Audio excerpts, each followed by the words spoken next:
Oh. 3, 2, 1, go!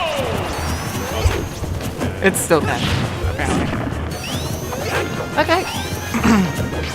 Well, this is Rapid Rhythm commentating the remainder of this tournament, weekly number 107. Might as well add it on to the weekly 106 where, anyway. Actually, it wasn't weekly 106. It was in the break. Anyway, I'm being dumb. So, DanDeeLion versus Kek. I believe it's actually Kek, and I've been calling it Krey for so long, but they're both cool. Both simple and sweet. Not so much this matchup. This matchup's always an interesting one to really say who really wins it, because they're both really fast characters, right? One of them's super combo heavy, the other one's just fast in general, priority, run, hit and run, all that stuff. It's really hard to say who really takes the cake better, really. But they're both pretty cool at their own craft right there. And Kek getting that first stock at only 57% on himself. Quite nice. Wow, footstool spring. If he jumps, he might have just died. Oh jeez, I'm so scared because it's Lilac Cruise, man. Ooh, Lilac Cruise. Okay, very good Fox illusion right there. Get past that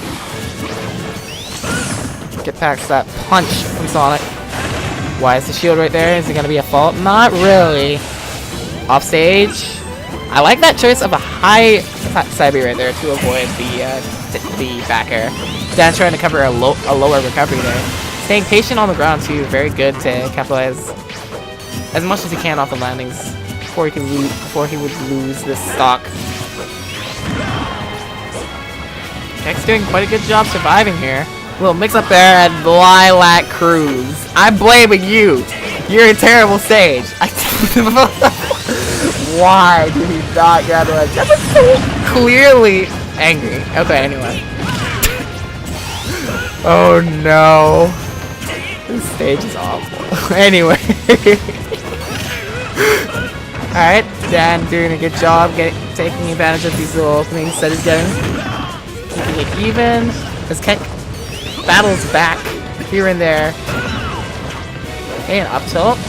Reads the air dodge right there, just not getting that fall up right there. Otherwise, I would say Kek is in quite a good position, not getting grabbed on that platform though, but only getting hit by that first up air will survive it.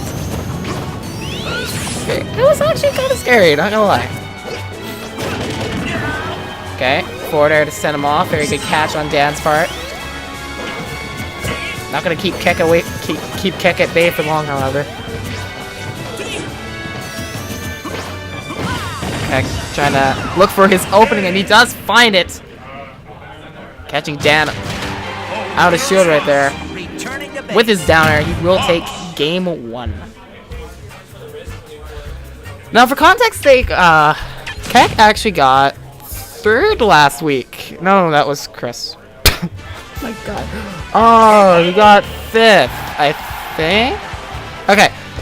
Last week, Lagaya Chris got 3rd place versus Dan. Insanity. I know. And then... Oh yeah, last week wasn't even recorded, was it? Rip. Well, we're doing what we can here. But, they placed 3rd and 5th, I believe it was.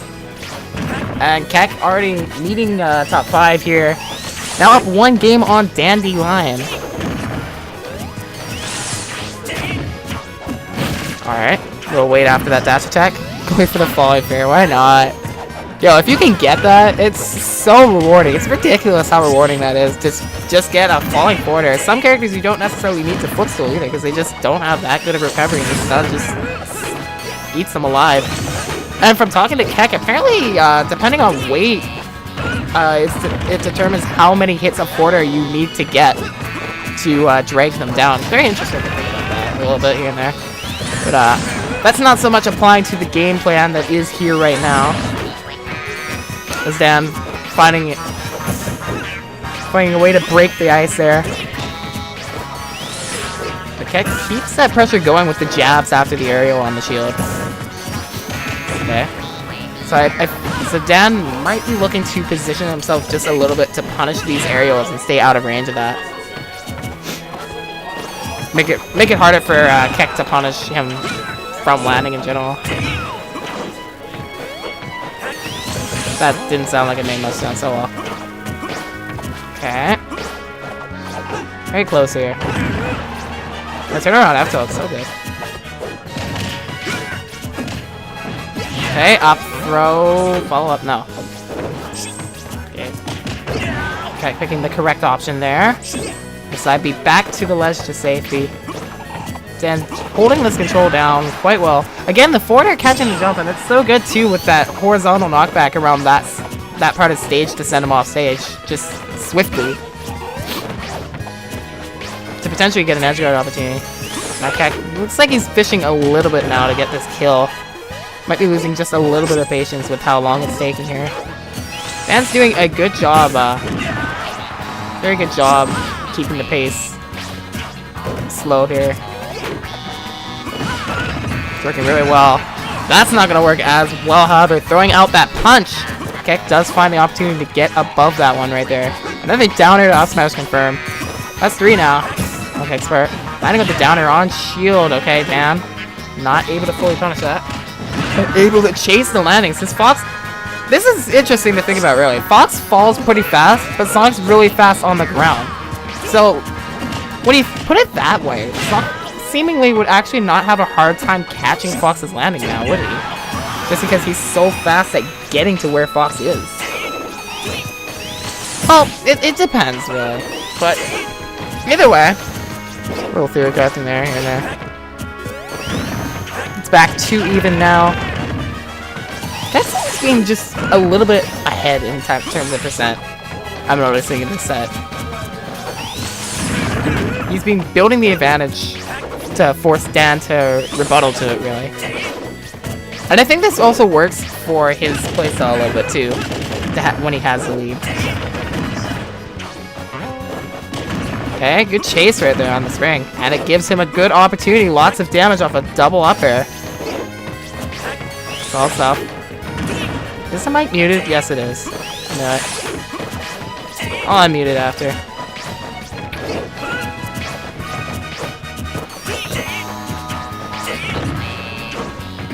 Just realized it's muted sound.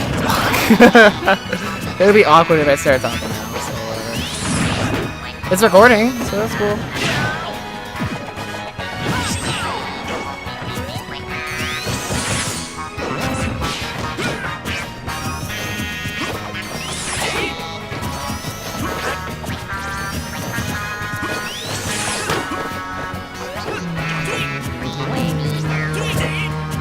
Playing so fucking well. I love this.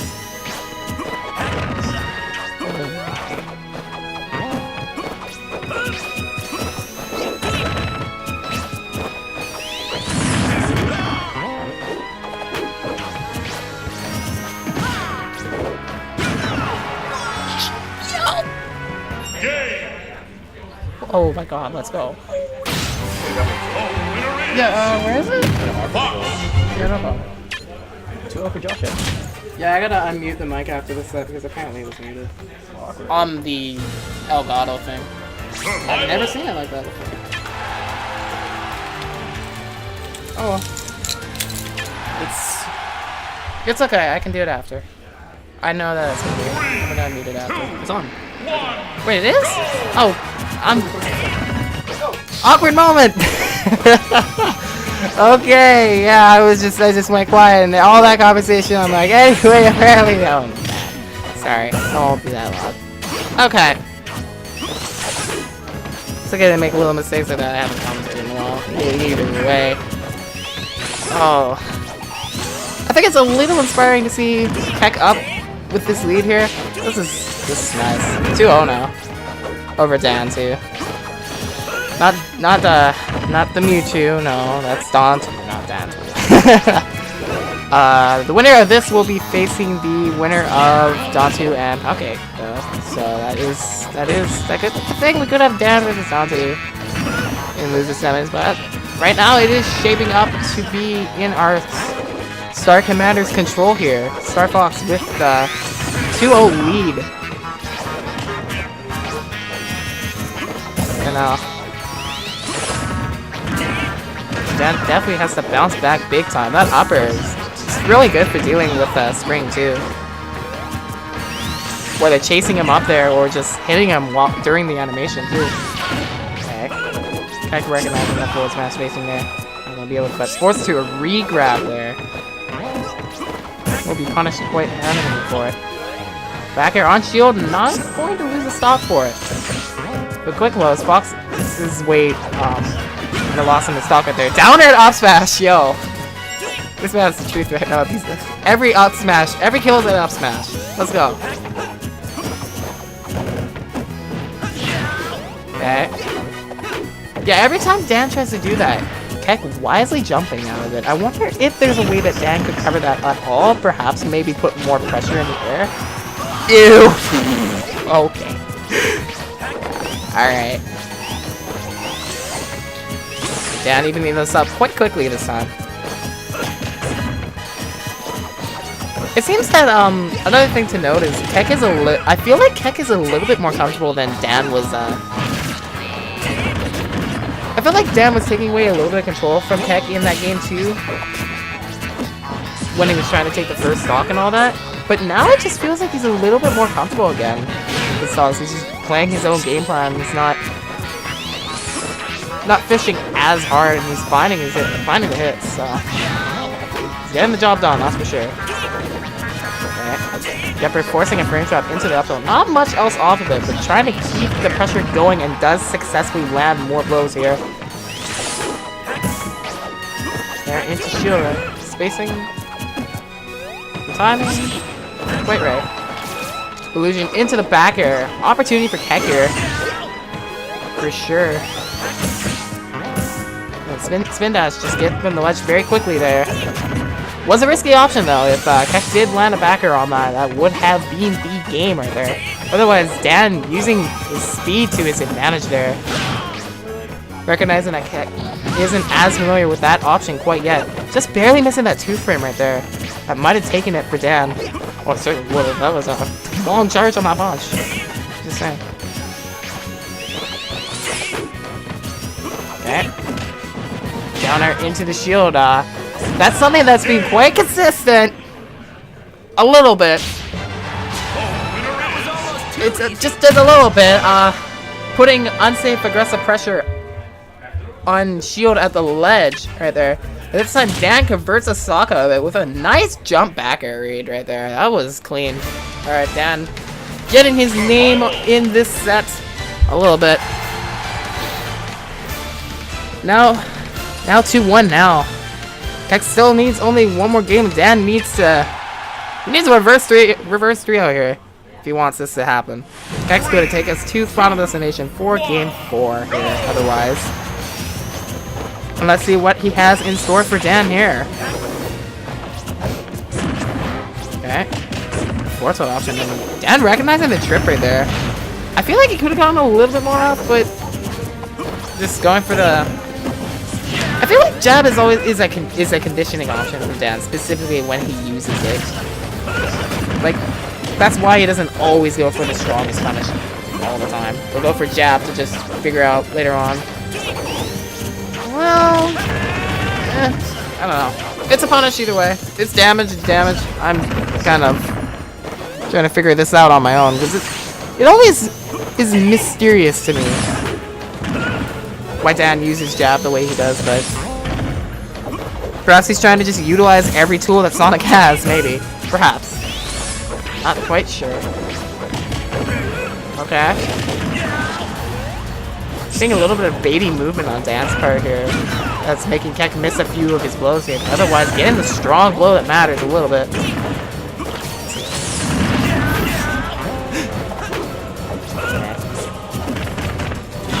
Here, up throw. I noticed that when chasing a landing down specifically, Keck will, if he recognizes that the opponent is forced to shield after their landing option, he'll go for a grab right there. He'll go for a grab. It's a best option in that regard, of course, because, you know, grab beat shield. So, understanding that. Now, Dan is building this lead here. And this is something that we haven't really seen much of yet, is Keck down a little bit, so It's interesting to see how he'll be able to take this. Maybe just one of those simple confirms are there. I don't know. Okay, some nice pressure right there, waiting on the air dash. Not getting the kick he needs though. Dan is all over him, making sure he feels his presence is known. Oh my goodness, back air. Almost catching him right at the end. Okay. Spacing himself very appropriately here to get him off stage here. Can that confirm?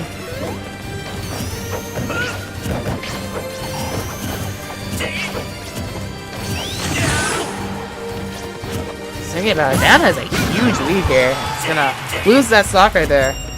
Up smash out of shield option. Quite quick. Quite nice. Well, this is a pretty big deficit that I would have to break past here to get into to bring this back here. Whereas Dan, he's looking to bring us to game 5 now. I think with a little bit more domination on his side. Oh my goodness, tech. Going for it all right there. Most likely looking for a footstool setup there. Otherwise, again, Dan does catch his recovery right there. And we are indeed going to game 5 now. Wow. Where's my wall?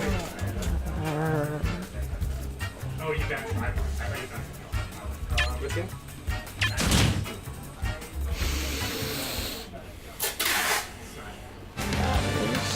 Survival. Okay, now. Much as I'm sadly rooting for Keck here. I mean, it's interesting to see stuff from his perspective, right? But definitely credit to Dan, of course. Those first 2 games were a little bit convincing in Keck's favor, and then Dan was able to make the right amount of adjustments and such, and turn things around a little bit. And definitely turned the tables in Game 4 with such an advantage, and already building it up in Game 5 too. Definitely again keeping on him again.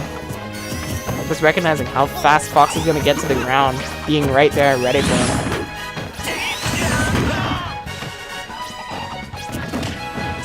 Jeez, yeah, grabbing every landing he can. Man, is not letting Fox land at all. This is just a big struggle of Fox. Really, if this does happen to him, he does struggle landing just a little. Okay, I'm gonna stop saying that now. Dad with a humongous lead of only 14% on his per time. It's looking quite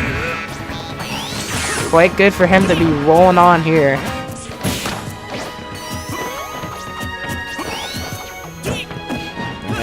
Dan ready to punish that back air on the shield.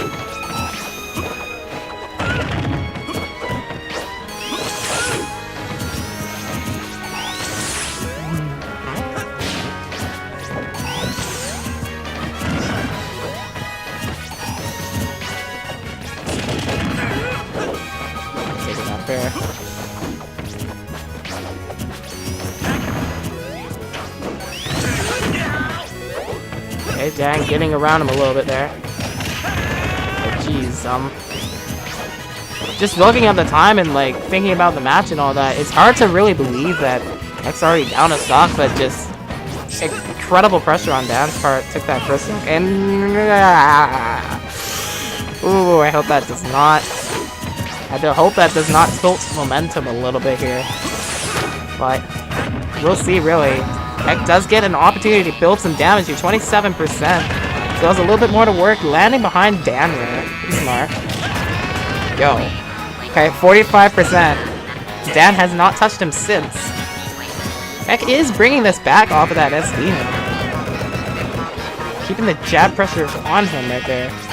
Recognizing to shield the back air that Dan tried to get behind him there and cross him up just